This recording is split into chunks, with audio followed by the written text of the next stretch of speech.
আসসালামু আলাইকুম। আমি আজকে টমেটো পোড়ার ভর্তার রেসিপি নিয়ে হাজির হয়ে গেলাম। আমরা টমেটো তো অনেকভাবেই খেয়েছি। টমেটো, কাঁচা টমেটো খেয়েছি, মাখা, ভর্তা যাই বলুন না কেন। কিন্তু কখনো কি টমেটো পোড়ার ভর্তা খেয়েছেন? আজকে আমি সেই ভর্তার রেসিপি আপনাদের বানিয়ে দেখাবো।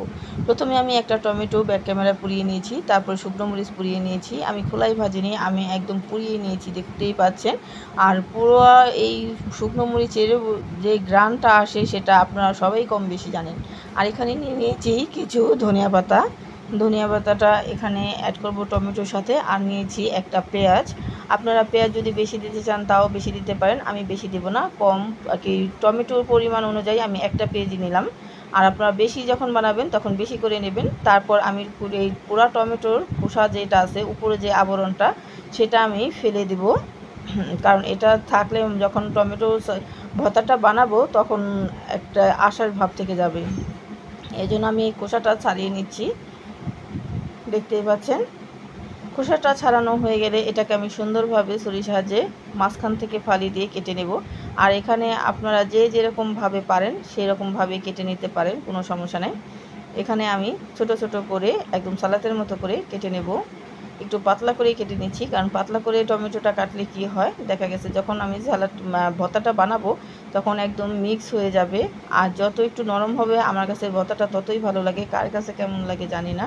আর টমেটোটাও এমনি একটু সেদ্ধ সেদ্ধ ভাব হয়ে গেছে। আর আমার সব টমেটোগুলাই কাটা হয়ে গেল, দেখতেই পাচ্ছেন সবগুলোই কাটা হয়ে গেছে। এগুলো আমি এক সাইড রেখে তারপর আমি ধনিয়া পাতাগুলো কেটে নেব। আর যদি এই টমেটো ভর্তা গরম গরম ভাতের সাথে বা খিচুড়ির সাথে হয়ে থাকে তাহলে তো বুঝতেই পারছেন। আর এই টমেটো ভর্তা বলেন বা টমেটো দিয়ে রান্না বলেন, আমরা কম বেশি সবাই পছন্দ করে থাকি। আর যদি গরম গরম ভাতের সাথে হয়ে থাকে তাহলে তো কোনো কথাই নেই।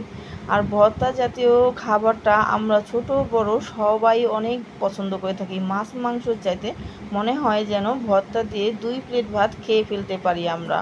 তারপর এই পেঁয়াজটা আমি ছুরির সাহায্যে কেটে নিচ্ছি। আর আপনারা যদি ছুরি দিয়ে কাটতে না পারেন তাহলে বটি দিয়েও কাটতে পারেন, আপনাদের রুচি অনুযায়ী যে যেভাবে পারেন সুবিধা অনুযায়ী কেটে নিতে পারেন।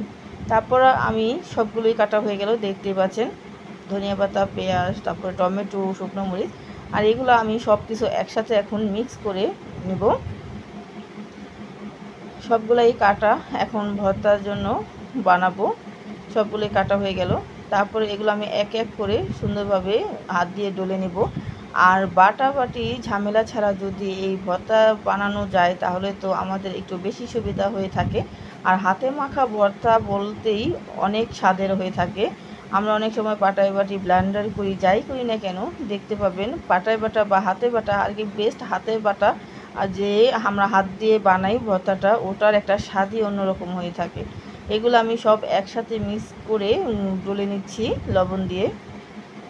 আর একটু নরম করে নিতে হবে, কারণ আনাম আনাম থাকলে দেখা গেছে ভর্তাটা ওরকমভাবে ভালো লাগবে না। তারপর এগুলো আমি সব একসাথে চটকিয়ে নেব। আর এখানে আমি আরেকটা জিনিস অ্যাড করব, সরিষার তেল। সরিষার তেলটা ভর্তার স্বাদ বাড়ায়, ফ্লেভার বাড়ায়। আপনাদের ইচ্ছা, আপনারা যদি সরিষার তেলটা বাদ দিতে চান তাও বাদ দিতে পারেন, কোনো সমস্যা নেই। আমি এখানে সরিষার তেলটা দিয়ে দিলাম। তারপরে এগুলো সব আমি একসাথে মিক্স করে হাত দিয়ে মাখিয়ে নেব। আর হাত দিয়ে মাখানোর পরে দেখতেই পাচ্ছেন কালারটা কি সুন্দর হয়ে আসছে, দেখেই তো একদম মনে হচ্ছে লোভনীয় হয়েছে, জিভে জল চলে আসছে আর তর সইছে না খাওয়ার জন্য। আর দেখুন কালারটা অনেক সুন্দর হয়েছে, কারণটা হলো যে শুকনো মরিচের কারণে। আর পুরা যে ভাবটা আমরা পুড়িয়ে নিয়েছি এই জন্য, কাঁচাটা বানালে কিন্তু এরকম হতো না। আর কালারটা দেখতেই বুঝতে পারছেন। সবাই ভালো থাকবেন।